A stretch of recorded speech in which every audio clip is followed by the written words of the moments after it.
Notre Sauveur, le Christ Jésus, a détruit la mort, il a fait resplendir la vie par l'Évangile. Alléluia, Alléluia, Alléluia, Alléluia, Alléluia, Alléluia, Alléluia, Alléluia. Le Seigneur soit avec vous. Et avec votre esprit. Évangile de Jésus-Christ selon saint Marc. En ce temps-là, Jésus regagna en barque l'autre rive, et une grande foule s'assembla autour de lui. Il était au bord de la mer, arrive un des chefs de la synagogue nommé Jaïr.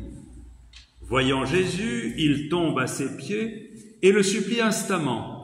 « Ma fille, encore si jeune, est à la dernière extrémité. Viens lui imposer les mains pour qu'elle soit sauvée et qu'elle vive. » Jésus partit avec lui, et la foule qui le suivait était si nombreuse qu'elle l'écrasait.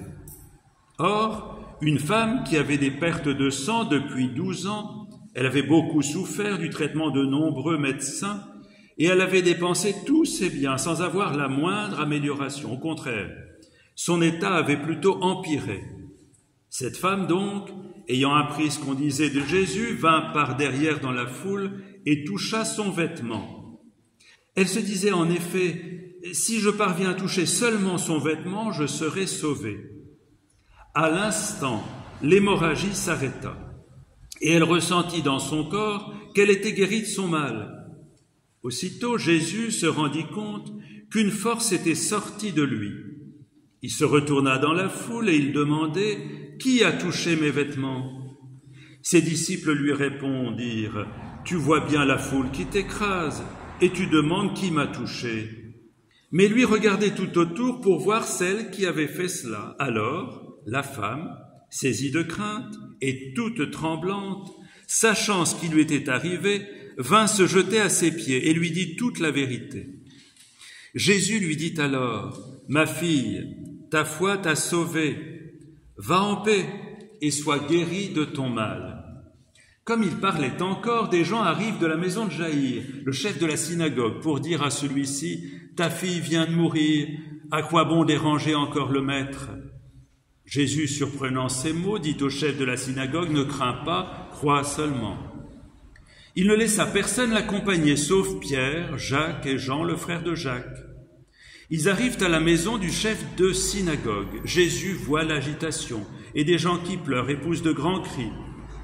Il entre et leur dit pourquoi cette agitation et ces pleurs. L'enfant n'est pas morte, elle dort. Mais on se moquait de lui. Alors, il met tout le monde dehors, prend avec lui le père et la mère de l'enfant et ceux qui étaient avec lui. Puis, il pénètre là où reposait l'enfant. Il saisit la main de l'enfant et lui dit « Talitha koum », ce qui signifie « Jeune fille, je te le dis, lève-toi ». Aussitôt, la jeune fille se leva et se mit à marcher. Elle avait en effet 12 ans. Ils furent frappés d'une grande stupeur et Jésus leur ordonna fermement de ne le faire savoir à personne. Puis, il leur dit de la faire manger. Acclamons la parole de Dieu. Louange à toi, Seigneur Jésus.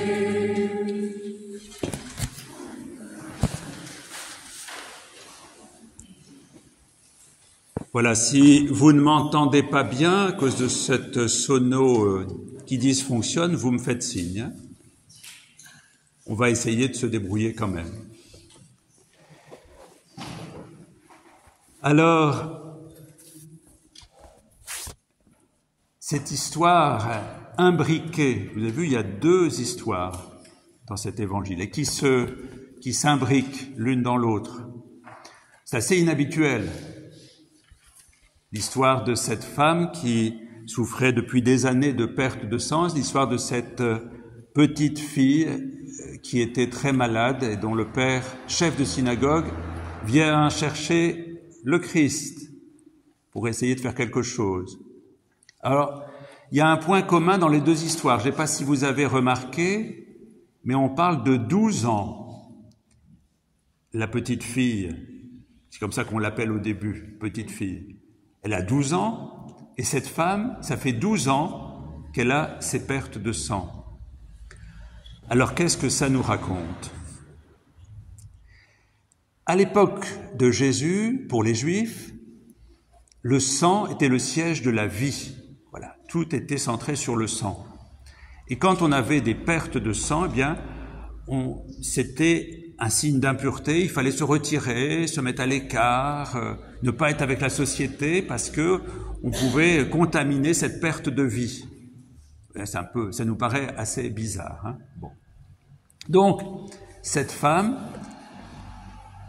avait depuis 12 ans ce problème, cette difficulté. Et donc, depuis 12 ans, elle était rétractée de la communauté. Elle n'avait pas le droit de se mêler aux autres. Incroyable. Non seulement elle souffrait, mais en plus, elle était marginalisée, rejetée. Depuis 12 ans, vous vous rendez compte? Elle était obligée de se tenir dans une pièce à part, de ne pas avoir de contact avec les gens, de ne surtout pas venir au milieu d'une foule, donc de rester absolument à part. Et si on avait repéré qu'elle était dans une foule, ça aurait été très mauvais pour elle.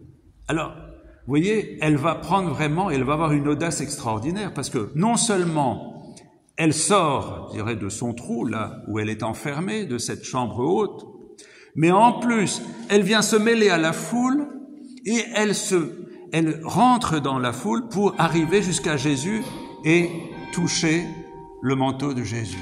Incroyable. Quelle audace! Elle brave tous les interdits. Il ne faut pas qu'elle se fasse repérer, hein. Heureusement, il y a tellement de gens qu'elle arrive à se fondre dans la foule. Et puis, elle a entendu parler de Jésus. Elle a entendu dire que Jésus faisait de très belles choses et que peut-être, parce que vous avez vu, elle a rencontré je ne sais combien de médecins. Alors, c'est pas très bon pas très bonne publicité pour les médecins. Je sais pas s'il y en a ici, mais plus elle en voyait, plus elle était malade. Bon, c'est pas le sujet d'aujourd'hui. Alors, elle brave l'interdit. Et elle va jusqu'à arriver à toucher Jésus, le manteau de Jésus. C'est incroyable. Et elle se sent, à ce moment-là, par cet acte de foi qu'elle a posé, elle se sent guérie. Elle sent que dans son corps, quelque chose s'est passé. La suite. Jésus s'interroge, vous avez vu? Il commence par avoir ce regard circulaire qu'il a souvent. Jésus, très souvent, on voit qu'il regarde tout autour et il demande « Mais qui m'a touché ?» Alors, les apôtres sont stupéfaits. Mais enfin, écoute, on t'écrase, tout le monde t'écrase, tu demandes qui nous a touché. Mais tout le monde t'a touché. Jésus sait très bien qu'il s'est passé quelque chose pour quelqu'un. Il a senti dans son cœur, dans son être, que quelqu'un avait été touché par la vie, que quelqu'un avait été touché par quelque chose de bon, de bien. Alors, ça ne suffit pas que cette femme ait senti cette guérison au fond d'elle-même. Jésus veut davantage de bien pour elle. Et vous avez vu ce qui se passe. En fait, je crois que cette femme va croiser le regard de Jésus, comme souvent. Elle croise le regard de Jésus, elle sent qu'elle n'a rien à craindre. Même si elle n'aurait pas dû être là, même si elle n'aurait dû toucher personne, même si elle aurait dû être à l'écart, elle voit dans le regard de Jésus qu'elle est aimée, aimée infiniment. Il y avait un chant qu'on chantait il y a assez longtemps, que j'aime bien. Peut-être vous l'avez déjà entendu, les plus anciens, c'est « Oh, ce regard, je ne l'oublierai jamais. Oh, ce regard, je ne l'oublierai jamais. » C'est le regard de Jésus qui est posé sur elle. Et elle sent dans ce regard qu'il n'y a rien à craindre. Malgré tout, elle est encore un peu inquiète. Jésus insiste, mais qui m'a touché? C'est-à-dire, qui a été touché par ce qui est venu de moi? Qui a été touché? Jésus sait bien. Et cette femme, alors, ose se tourner vers lui et dire, c'est moi, raconter son histoire. Je souffrais depuis tant d'années. Voilà, j'ai été touché. J'ai eu en moi cette guérison. Et alors, qu'est-ce que Jésus lui dit? Jésus lui dit, « Femme, ta foi t'a sauvée. C'est-à-dire, c'est la rencontre avec Jésus qui sauve. Elle a été guérie d'abord, elle est sauvée ensuite, parce qu'elle n'est plus la femme rejetée, elle n'est plus la femme exclue, elle n'est plus marginalisée, elle n'est plus à l'écart.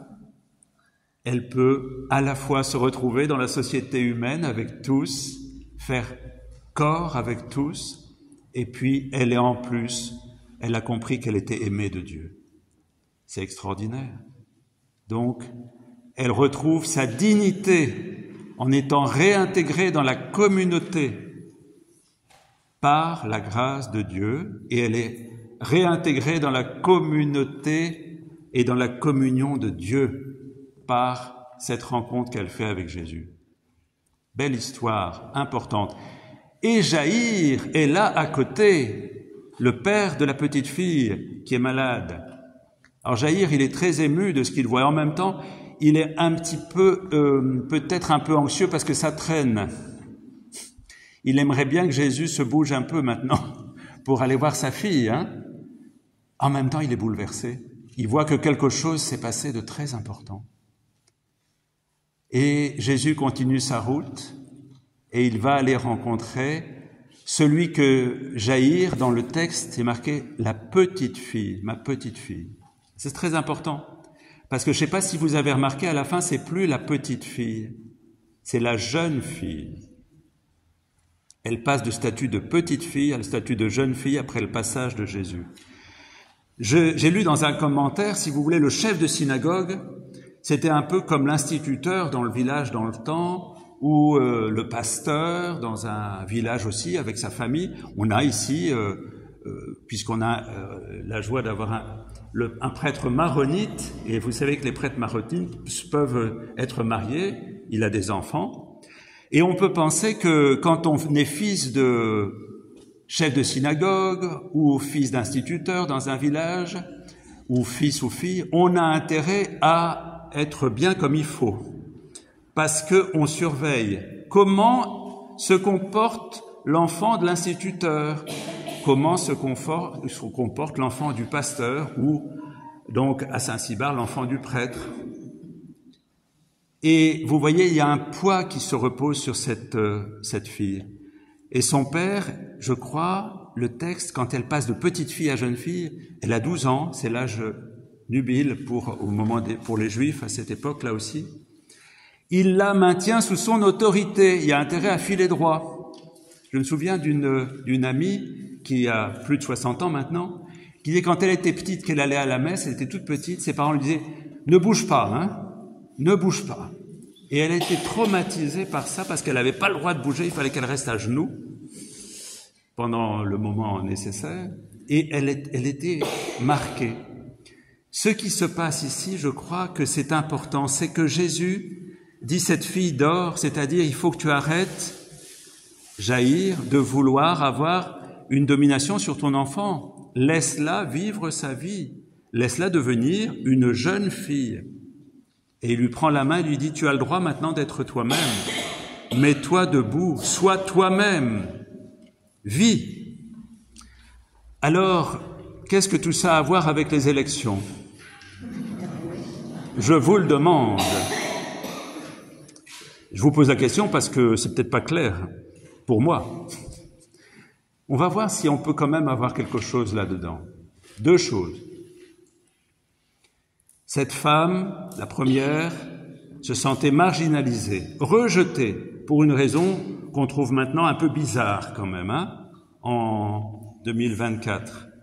Rejetée parce qu'elle avait des pertes de sang, invraisemblables. Et Jésus la réintègre dans la société. Jésus la fait être en communion avec tous. On peut espérer qu'une société digne de ce nom intègre tout le monde, quel qu'il soit. C'est un critère qui nous est donné aujourd'hui par l'Évangile. Ensuite, la petite fille qui devient adulte. On peut souhaiter que dans une société, chacun puisse devenir lui-même, quel qu'il soit. Donc intégrer tous et permettre à chacun d'être lui-même, quelle que soit sa religion ou sa non-religion, quelle que soit sa vie. On a tous notre place. Que le Seigneur nous donne aujourd'hui de prier pour que le monde que nous souhaitons pour demain soit conforme à ce que l'Évangile nous propose. Un monde de paix où chacun a sa place. Il me semble que c'est le message d'aujourd'hui.